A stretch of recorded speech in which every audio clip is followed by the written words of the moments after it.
فأنا ناصح لإخواني بالصدع بالحق تبيض وجوههم. السكوت في مسألة الحزبية يضرها، فاصدع بما تؤمر وأعرض عن المشركين. سلامي على دماج ورجالها والشيخ يحيى ودار العلم يا سعد بانيها.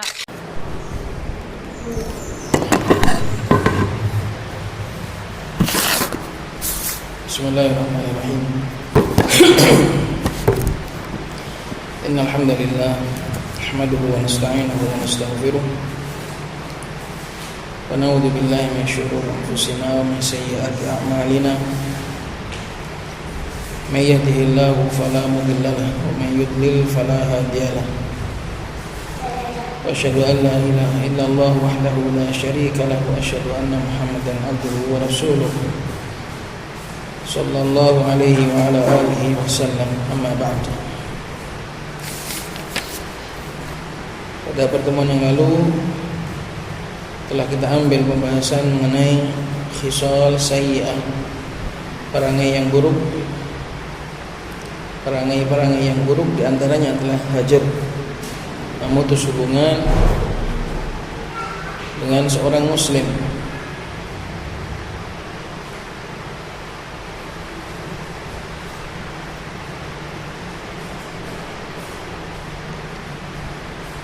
Yaitu memutus hubungan yang didasari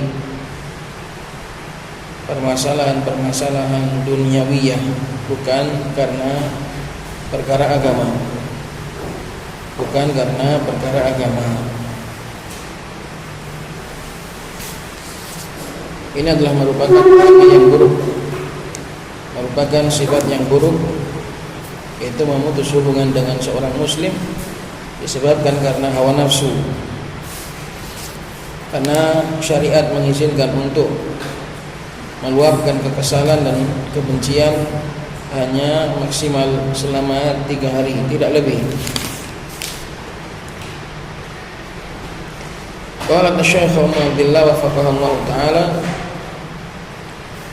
al-khamisu, yang kelima dari kerusakan-kerusakan hajar, annahu min asbabi takadduril qalbi,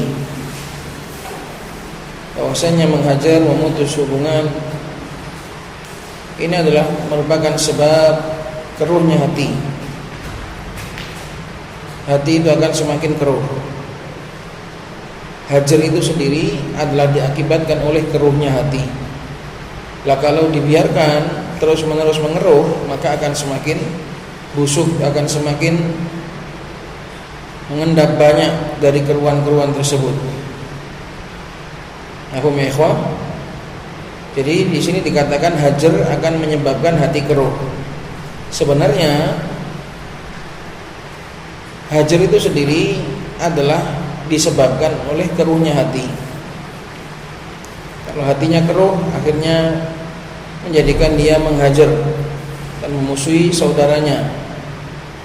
Nah, apabila perbuatan menghajar ini dibiarkan terus menerus, maka keruhnya hati tadi akan semakin menumpuk, akan semakin mengendap dan semakin buruk.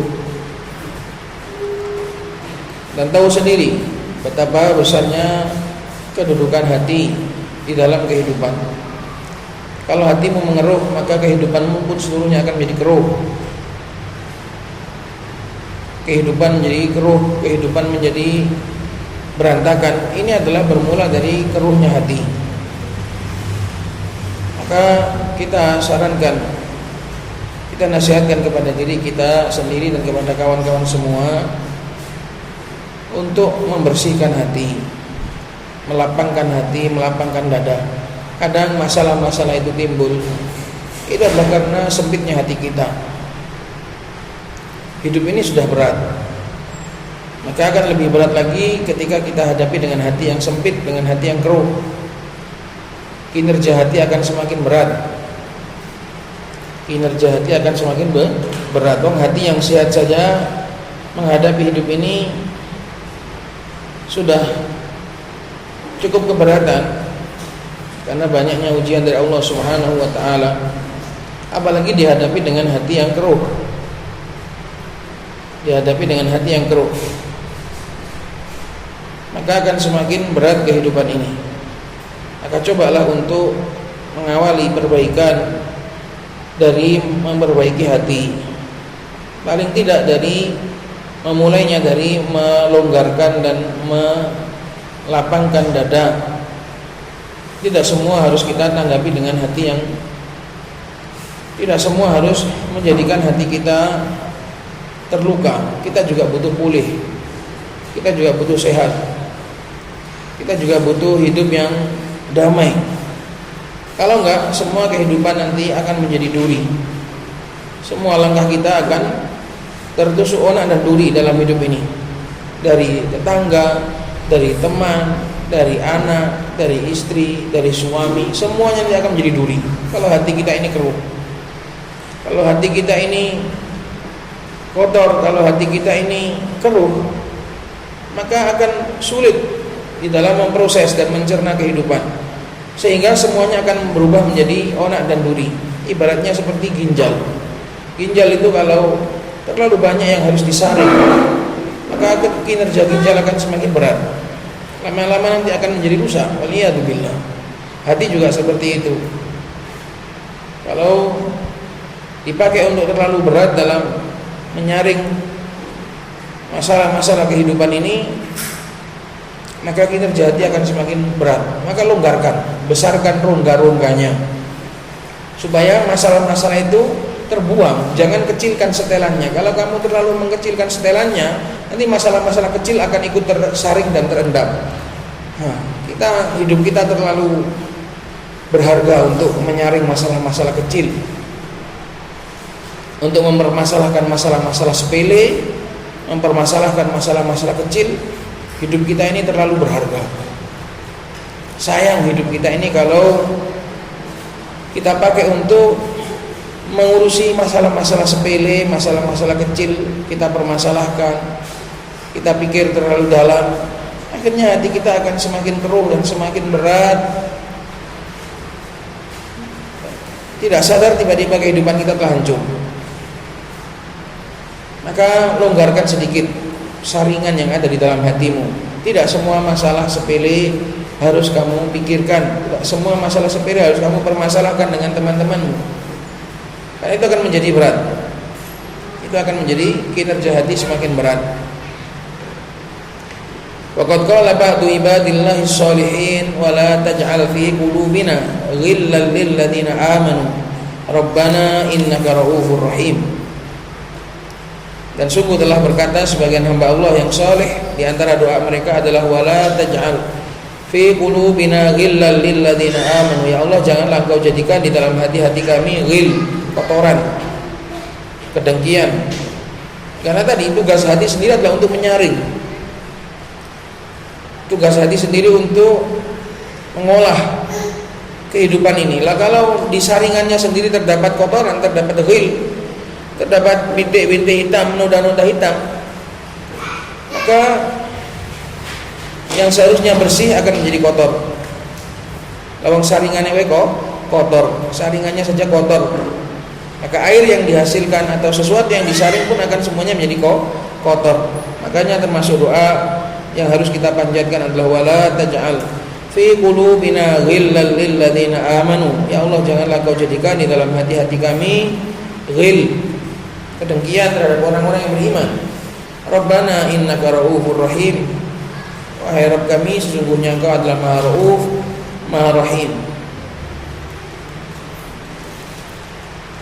Maka menghajar, memutus hubungan, tidak saling menyapa dengan sesama muslim, apalagi di satu markis seperti ini akan menyebabkan hati itu semakin mengeruh. Dan itu akan merusak kehidupan kita. Hidup ini sudah terlalu berat. Dengan hati yang lapang, apalagi dengan hati yang sempit, tambah berat lagi. Wa kana min du'ain Nabi sallallahu alaihi wasallam waslul sakhimata qalbi. Jadi antara doa Nabi alaihi salatu wasallam waslul, dan buanglah sakhimata qalbi, bagian hatiku yang busuk. Waslul sakhimata qalbi, Artinya tusuklah, ibaratnya kalau ada luka kemudian bernanah, itu kalau kita tusuk dia akan mengalir nanah itu. Nah, hati kita juga butuh untuk kita tusuki. Ada yang membusuk dalam hati kita, ada yang bernanah, itu butuh untuk ditusuki. Waslul sakhimata qalbi, alirkanlah, buanglah bagian hatiku yang busuk. Ini Nabi alaihi salatu wasallam, beliau berdoa seperti itu, apalagi kita. Maka butuhnya kita untuk membuang kedengkian-kedengkian, membuang kotoran-kotoran, membuang kebencian-kebencian yang tidak seberapa berguna dalam hati ini. Jadikanlah hatimu itu berguna dan hargailah hatimu hanya untuk menyaring masalah-masalah yang besar, masalah-masalah dakwah, masalah-masalah agama, masalah-masalah ilmu. Itu berharga. Hati itu mahal. Hati itu mahal. Pakailah untuk menyaring hal-hal yang berharga pula. Kamu saringannya mahal, kamu pakai untuk nyaring barang rosokan, kamu pakai untuk menyaring sampah-sampah yang tidak berguna. Eman saringannya, eman saringannya. Maka hatimu itu adalah anggota tubuh yang paling berharga.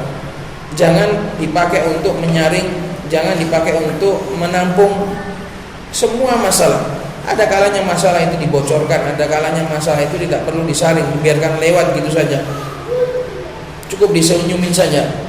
Ada kalanya perlu dipikirkan, perlu disaring kalau itu masalahnya besar.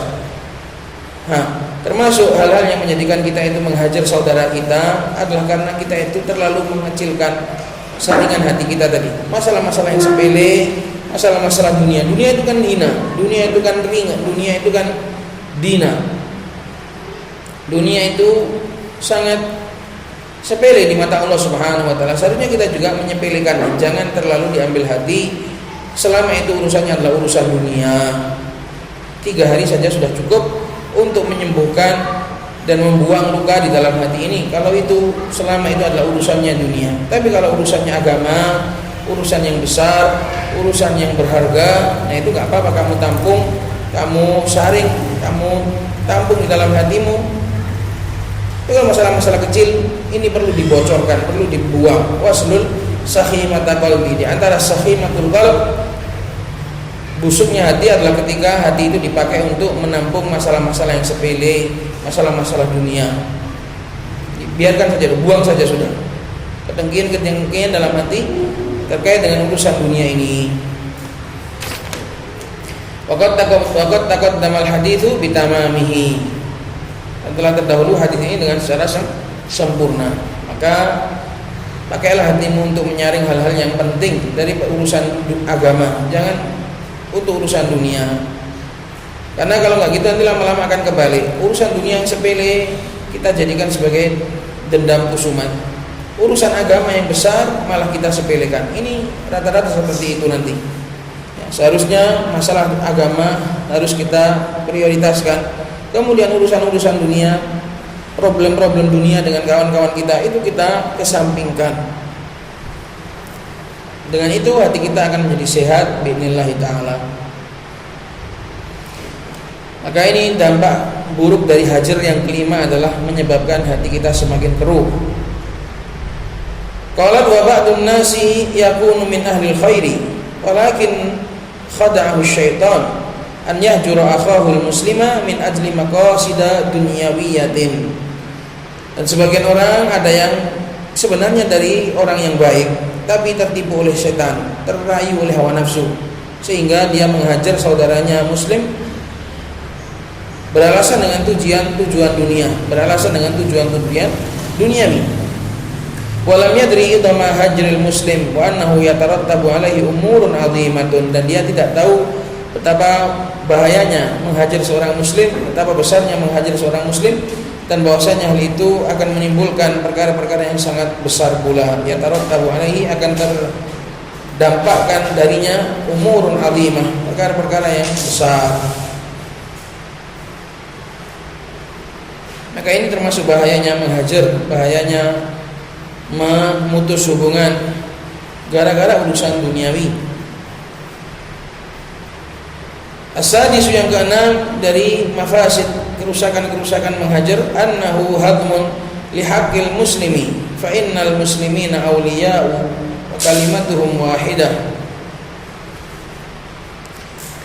Yang keenam, menghajar seorang muslim adalah hadmun, menghancurkan haknya seorang muslim. Karena sesungguhnya kaum muslimin mereka semua adalah aulia, mereka semua adalah saling wali, menjadi wali bagi yang lain, yaitu menjadi orang dekat bagi muslim yang lain. Wa kalimatuhum wahidah, dan kalimah mereka, hati mereka itu satu. Kalau kita biarkan hati kita bercerai-berai tanpa alasan yang syar'i, maka ini namanya kita sedang menghancurkan haknya seorang muslim. Dia punya hak untuk diwala. Yang keenam ini artinya seorang muslim itu, dia itu punya hak untuk diwala. Dia itu memiliki hak untuk diberikan kecintaan. Lah kalau kita putus hubungan, artinya berarti kita sudah enggak mencintai dia. Menghancurkan haknya dia berupa hak wala.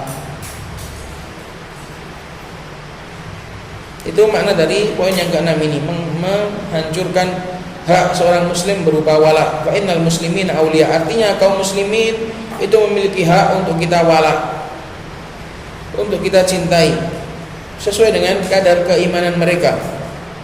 Nah, kalau kita menghajar seorang muslim karena alasannya adalah alasan duniawi, ini adalah hajar yang bighairi haq. Ini adalah hajar yang bighairi haq. Kita namanya menghancurkan haknya tanpa hak. Berbeda dengan orang muslim yang kita hajar dengan alasan yang syar'i dan sesuai dengan koridor syariat. Ini kita nggak menghancurkan haknya. Perhatikan, dibedakan. Orang muslim yang kita hajar bil haq, dengan benar sesuai dengan koridor syariat dan karena alasan yang benar, ini kita tidak mengambil haknya dan tidak menghancurkan haknya. Kenapa? Karena memang dia berhak untuk diperlakukan seperti itu. Adapun kaum muslimin yang dihajar karena urusan duniawi, maka ini hajarnya bighairi haq, sehingga kita melanggar haknya. Jadi kalau kita itu sedang menghajar orang karena alasan duniawi, berarti kita sedang melanggar haknya seorang muslim. Melanggar haknya seorang muslim. Kama qala ta'ala wal mu'minuna wal mu'minatu ba'dhum awliya'u ba'd. Dan kaum mukminin dan kaum mukminat masing-masing dari mereka, sebagian dari mereka adalah wali bagi yang lain. Wali artinya memiliki hak untuk diwala, memiliki hak untuk dicintai dan diberikan kebaikan kepada dia.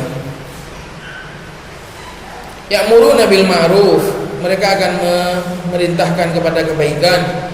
Wa yanhauna 'anil munkar, dan melarang dari kemungkaran. Wa yuqimuna shalah wa yu'tuna zakah wa yuti'una Allah wa rasulah, mereka menegakkan salat, mereka membayar zakat dan mentaati Allah dan Rasulnya.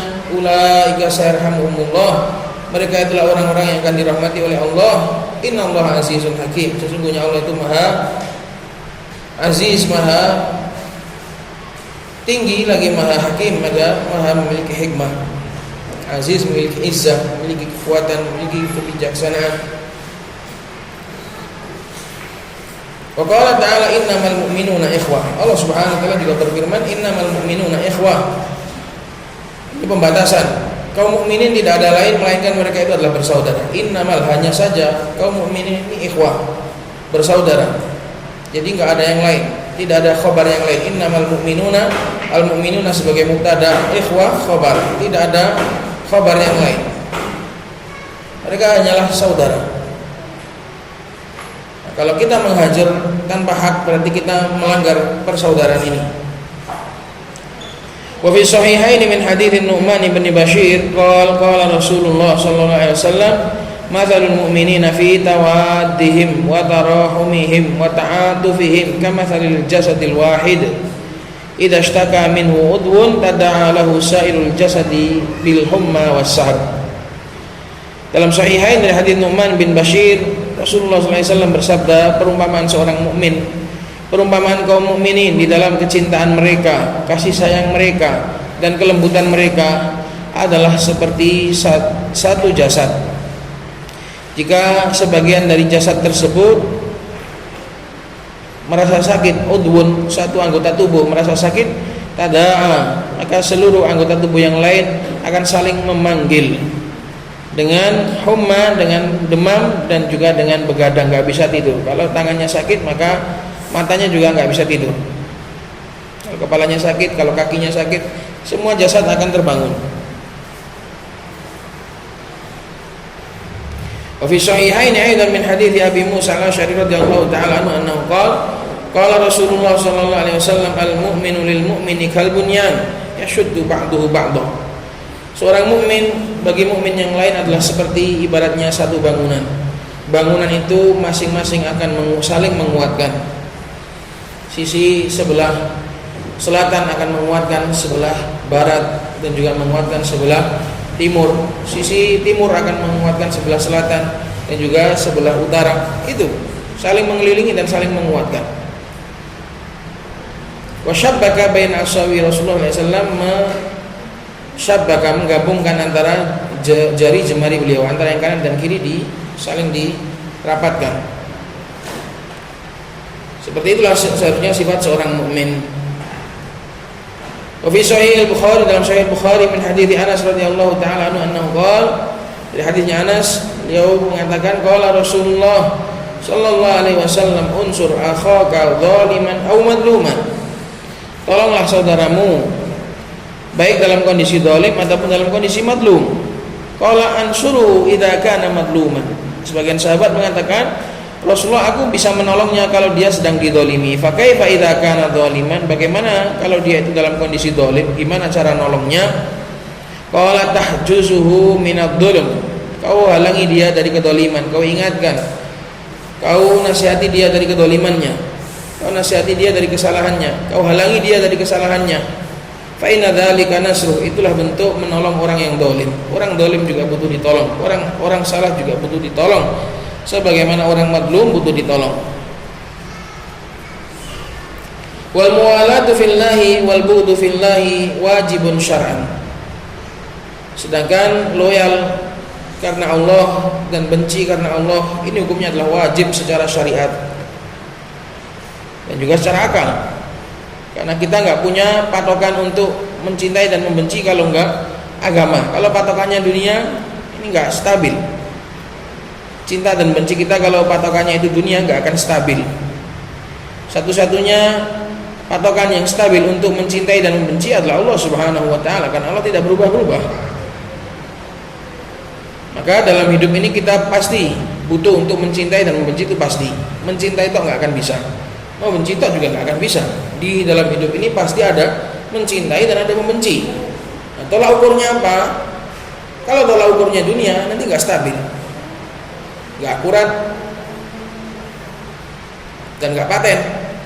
Tapi kalau tolak ukurnya Allah Subhanahu wa ta'ala, maka itu akan stabil. Itulah satu-satunya tolak ukur. Makanya satu-satunya fanatik yang benar adalah fanatik kepada Allah Subhanahu wa ta'ala dan Rasulnya. Kalau ukurannya negara juga nggak paten, ukurannya wilayah juga nggak paten, ukurannya suku juga nggak paten, ukuran keluarga juga nggak paten, ukuran apa lagi, nggak ada. Satu-satunya ukuran adalah ukuran agama.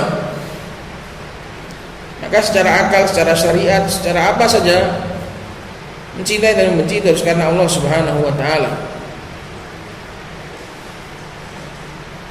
Nah, kalau kita menghajar seseorang karena urusan dunia, berarti kita sedang membenci dia dengan melebihi porsi.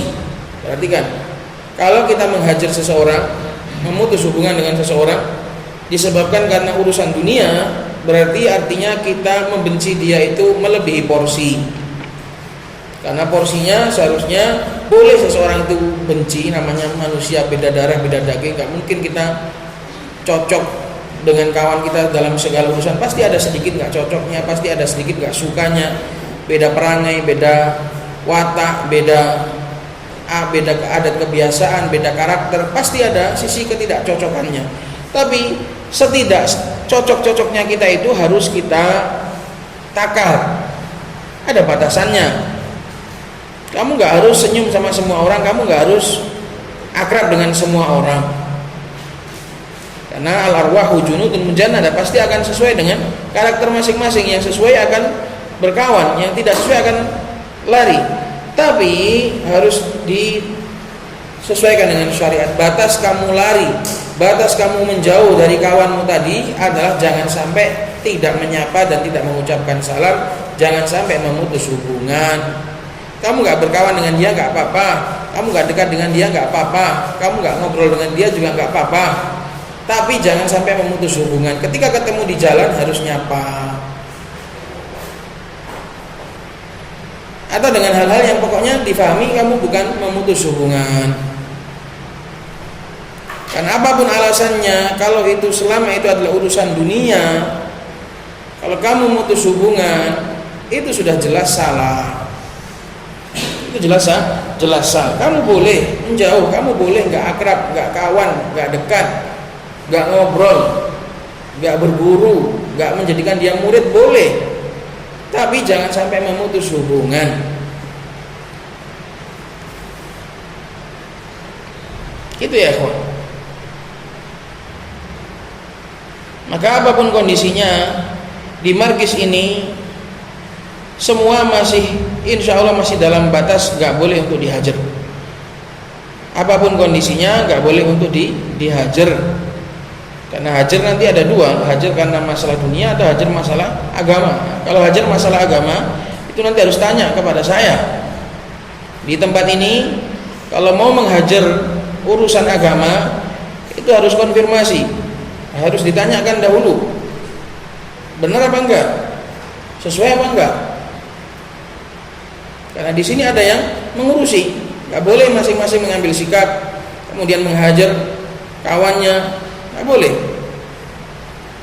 karena ada bimbingannya, ada koridornya, ada dawabitnya. Kalau mengajar karena urusan dunia, itu batasnya 3 hari.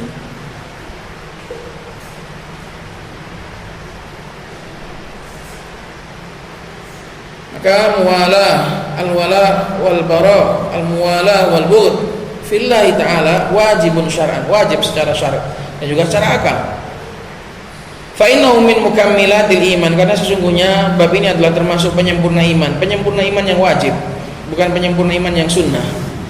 Al-wala wal bara, muwala, al-hubbu fillah wal bughdu fillah, ini adalah termasuk penyempurna iman yang wajib, bukan yang sunnah. Jadi harus benar-benar ditakar.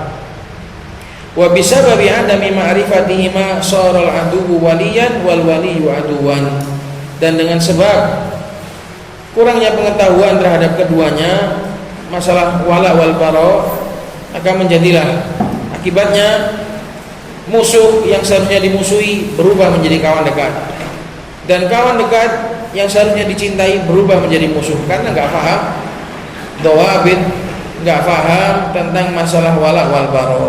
Ini bahaya. Wal wala wal bara ala thalathati aqsamin. Masalah wala wal bara sendiri secara garis besar, secara umum ini terbagi menjadi 3 karena rinciannya banyak, rinciannya panjang.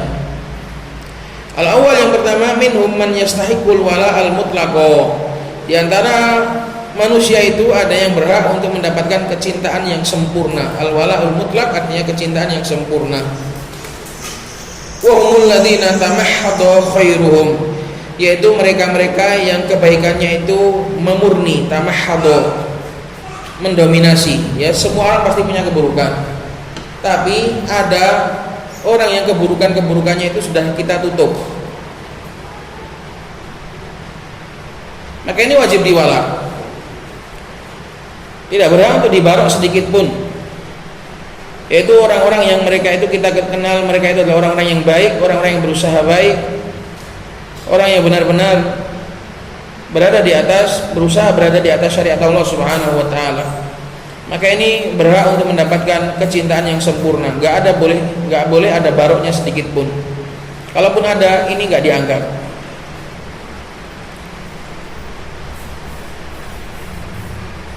Ya tetap enggak akan ada orang itu di dunia ini sempurna, tapi di sana ada beberapa orang yang memang harus benar-benar kamu cintai.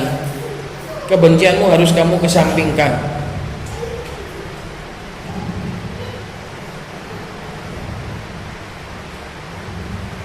Yaitu orang-orang yang kebaikannya itu mendominasi. Makanya ya ikhwan, kita itu di sini harus belajar, harus tahu siapa orang-orang yang mereka itu punya kebaikan kepada kita, itu harus tahu.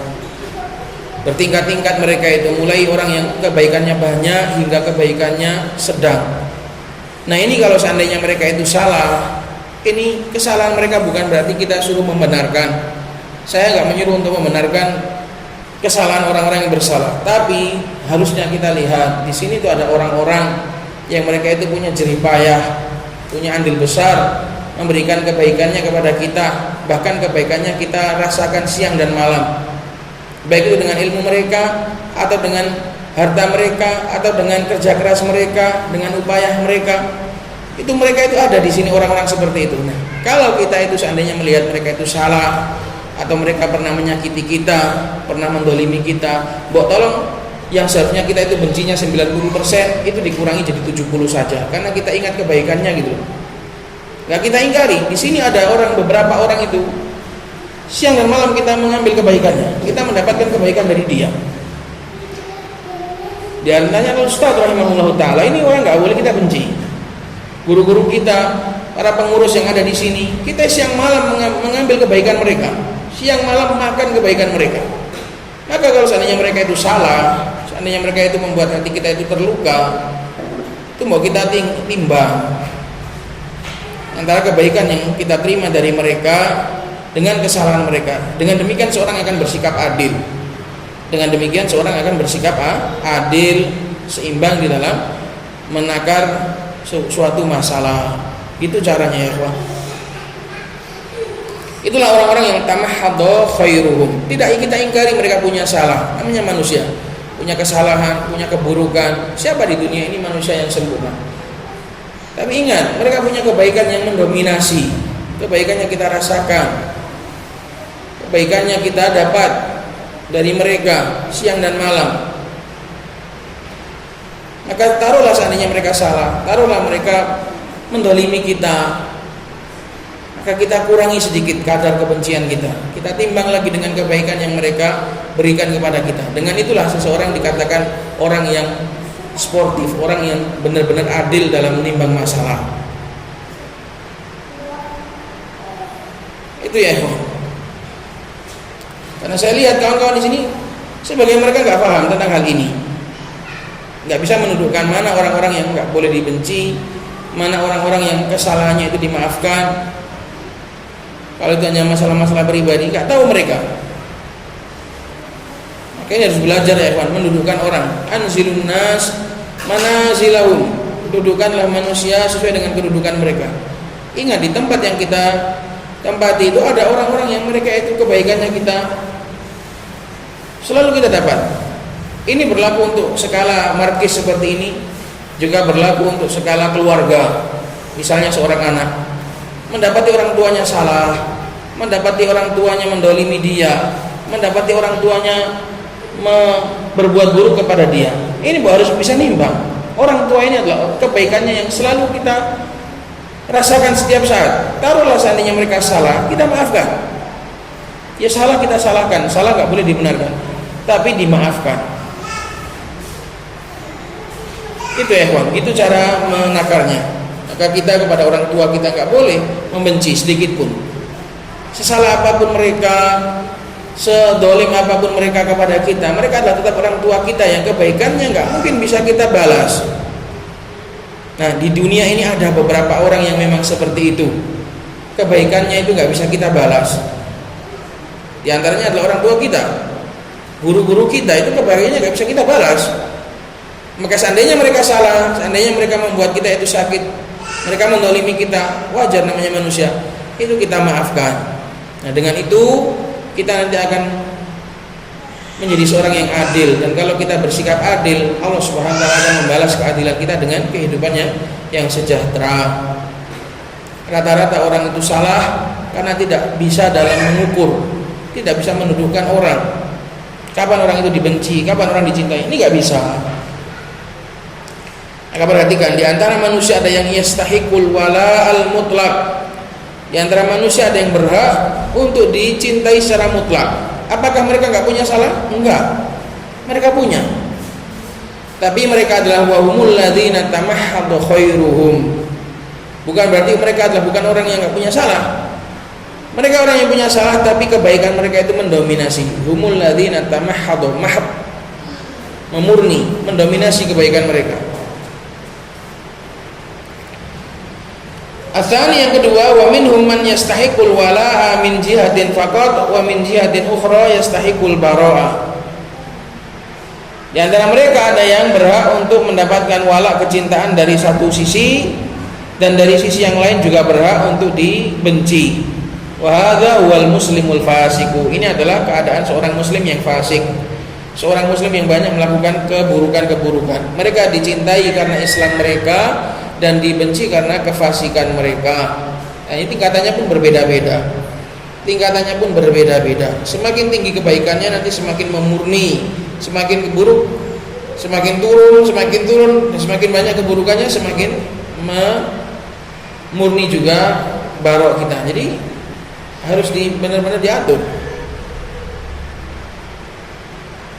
Wa hadza huwal muslimul fasik yuwala biqadri ma fihi minal khair. Dia dicintai sesuai dengan kadar kebaikan yang ada pada dirinya, wa yu'ada biqadri ma fihi minasyarr. Dan dimusuhi disebabkan atau dimusuhi dengan kadar apa yang ada pada dirinya berupa keburukan. Ini yang mendapatkan al-wala an-nisbi. Al-wala an-nisbi, bukan al-wala al-mutlaq, al-wala an-nisbi atau al-wala al-muqayyad. Mendapatkan wala dari sebagian arah saja, tidak mutlak. Yang ketiga, wa minhum man yastahiqul bara' al-mutlaq. Kalau yang kedua tadi itu rumit, butuh bertanya tentang kondisi seseorang, butuh ini seberapa dicintainya, seberapa dibencinya. Ini butuh bimbingan. Wa minhum man yastahiqul bara' al-mutlaq. Ada juga manusia itu yang berhak untuk dibenci secara total, dibenci secara sempurna. Wa humul ladzina tamahhadu kufruhum wa syarruhum kal yahudi wan nasara wal musyrikin. Mereka adalah orang-orang yang kekufuran dan keburukan mereka itu memurni, mendominasi, seperti Yahudi, Nasara dan musyrikin. Ada juga dari kalangan kaum muslimin yang sudah benar-benar parah, sehingga sebenarnya masih tetap ada kadar cinta kita kepada dia, tapi sudah tinggal beberapa persen, itu sudah nyaris nggak terlihat. Orang-orang yang butuh dari kalangan kaum muslim yang untuk kita tinggalkan, butuh untuk kita benci, dari kalangan musuh-musuh dakwah. Mereka itu punya juga hak untuk dicintai sebenarnya, tapi hak itu sangat kecil, dan kita sedang ada kebutuhan untuk membenci mereka demi memurnikan program maslahat dakwah. Maka kecintaan kita tertimbun dan gak ditampakkan, tertutup dengan kebencian kita. Ini yang kaidah ini yang jarang dipahami oleh orang. Kamu kok membenci dia, kamu kok benci sekali sama dia, padahal dia muslim, dia itu orang Islam, kok benci sekali kepada dia, kok gak ada cintanya? Jawab, cinta kita ada, tapi cinta kita itu tertimbun, tidak dinampakkan, karena kita sedang ada program untuk membenci dia demi memuluskan maslahat dakwah. Nah, cinta yang tertimbun tadi ada kalanya nampak di sebagian keadaan. Misalnya dia butuh untuk ditolong dalam kondisi yang gawat darurat, tetap wala kita tetap nampak nanti. Sesuatu yang tertimbun itu kadang tidak nampak setiap saat, tapi akan bangkit pada suatu keadaan. Seperti para musuh dakwah itu, mereka muslim, mereka berhak untuk mendapatkan cinta sebenarnya. Ya tetap kita masih ada rasa cinta kepada mereka karena keislaman mereka. Seandainya dia dibandingkan dengan orang kafir, ya tetap lain. Kita membenci orang kafir 100%, kita membenci dia enggak 100%, tetap ada bedanya. Tetap ada kadar cintanya. Cuma tidak dinampakkan sehari-hari. Tidak mengucapkan salam ke dia, tidak menjalin pertemanan dengan dia, karena ada maslahat karena ada maslahat, karena ada kebutuhan yang lain yang lebih penting daripada sekedar berkawan dengan dia. Itulah sikap kita terhadap musuh-musuh dakwah. Maka harus kita pahami usulnya, harus kita pahami alasannya. Jangan hanya bersikap kemudian nggak tahu alasannya. Qalat wa innal hajra nasyi'un an ikhtilafin bainal mutakhasimaini. Dan ketahuilah sesungguhnya bahwasanya hajar itu tumbuh dari perselisihan antara dua orang yang bertikai. Fayajibu raddu mushkilatihim ilal kitab was sunnah lituhalla mushkilatuhum.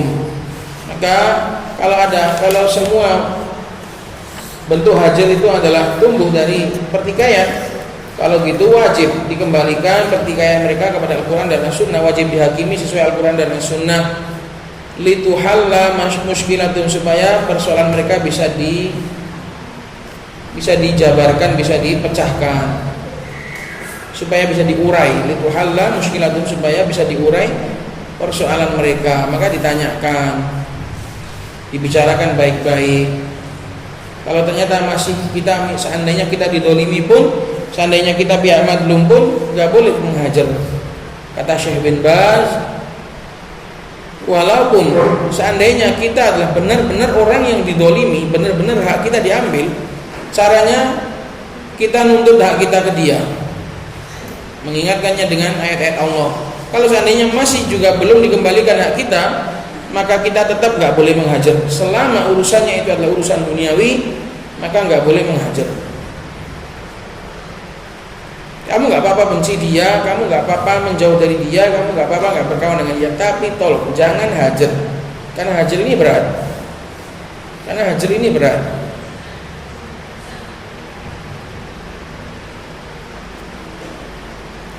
Walau akhadatil ummatul muhammadiyatu bi syar'iha lastaqamat.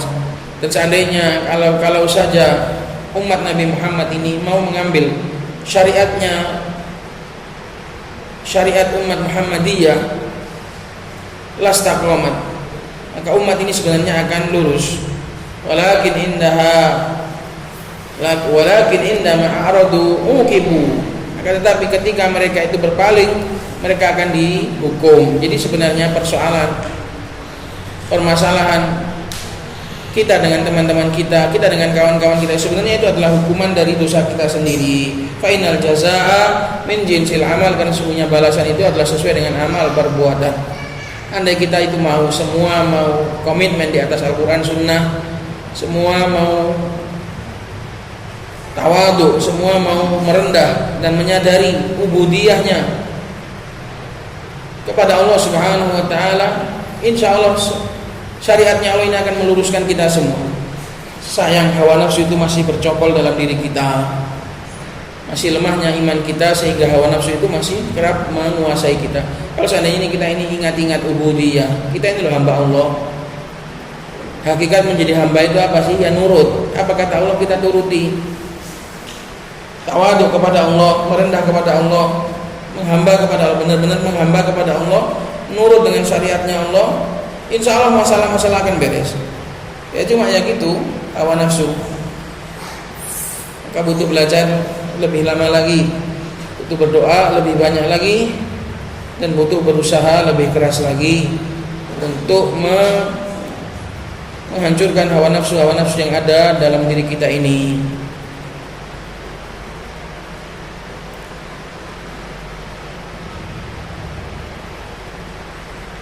Qala ta'ala wa ma asabakum min musibatin fa bima kasabat aydikum wa ya'fu an katsir. Allah berfirman, dan apa saja menimpa kalian dari musibah, dari satu musibah pun tidak ada yang menimpa. Wa ma asabakum min musibah, ma di sini syartiyah, apa saja yang menimpa kalian dari sebuah musibah, fa bima kasabat aydikum, maka semua itu disebabkan apa yang diperbuat oleh tangan-tangan kalian, wa ya'fu an katsir, dan Allah sudah memaafkan banyak. Jadi semua ini adalah akibat dosa kita. Kita diuji dengan kawan kita, dan ujian termasuk ujian yang paling berat itu ujian dengan orang. Diuji dengan ada yang diuji dengan benda, ada yang diuji dengan binatang, ada yang diuji dengan kendaraan. Itu masih ringan ujian-ujian itu. Yang paling berat ujian dalam hidup ini ujian berupa orang. Ujian berupa orang. Ini beratnya. Karena itu Allah mengatakan wa ja'alna ba'dakum li ba'din fitnatan atasbirun. Kalau ujian-ujian yang lain Allah katakan liyabluwakum ayyukum ahsanu amala, supaya manakah amalan yang paling baik. Tapi kalau sudah diuji dengan orang, bisa sabar tuh aja wis mending. Bisa sabar aja sudah menang banyak kita. Karena ujian berupa orang ini berat. Kita diuji dengan keluarga kita, diuji dengan teman kita, diuji dengan anak kita, diuji dengan kedua orang tua kita, diuji dengan sanak famili kita. Ujian berupa orang, diuji dengan guru kita, diuji dengan murid. Semua manusia yang ada di dunia ini adalah ujian bagi kita, baik dari kalangan yang mencintai kita maupun yang membenci. Semuanya adalah ujian. Bisa gak kita bersabar di atas ketaatan kepada Allah dengan ujian berupa orang tadi? Ini berat. Qala ta'ala dhaharal fasadu fil barri wal bahri bima kasabat aydin nas liyudhiqahum ba'dal ladzi 'amilu la'allahum yarji'un. Nampaklah kerusakan di darat dan di laut disebabkan apa yang diperbuat oleh tangan-tangan manusia, supaya Allah Subhanahu wa taala mencicipkan kepada mereka dampak buruk dari sebagian apa? Sebagian tok. Semua habis kita. Liyudhiqahum ba'dal ladzi 'amilu, ini semua cuma dampak dari sedikit sebagian dari amalan kita. Kalau seandainya amalan kita ini, keburukan amalan kita ini dicicipkan semua kepada kita, habis. Maka liyudhiqahum ba'dal ladzi 'amilu, cuma sebagian saja. La'allahum yarji'un, itu pun Allah menginginkan kebaikan supaya kita itu introspeksi diri, supaya kita kembali. Kadang kita menelan pahitnya kehidupan adalah disebabkan ulah perbuatan kita sendiri. Tujuannya Allah adalah supaya kita, semoga kita bisa kembali.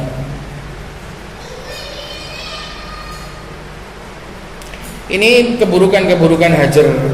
Insya Allah pada pertemuan yang akan datang akan kita ambil pengecualian dari masalah ini semua. Wa istadna min tahrimi hajril muslim idza kanat hunaka maslahatun syar'iyyatun yatarattabu 'alaiha al-hajr. Ini insya Allah di pertemuan yang akan datang. Yang jelas, yang menghajar saudaranya bi ghairi haq ini tidaklah benar. Ini tidaklah benar. Maka hendaknya menyusun rencana kapan bisa memperbaiki hubungan. Kalau di sini ada yang menghajar saudaranya, mendiami saudaranya, dan saya nggak menyuruh langsung, karena tidak semua hati itu bisa sembuh dengan cepat. Tapi yang segera mencanangkan dan segera dijadikan sebagai daftar PR.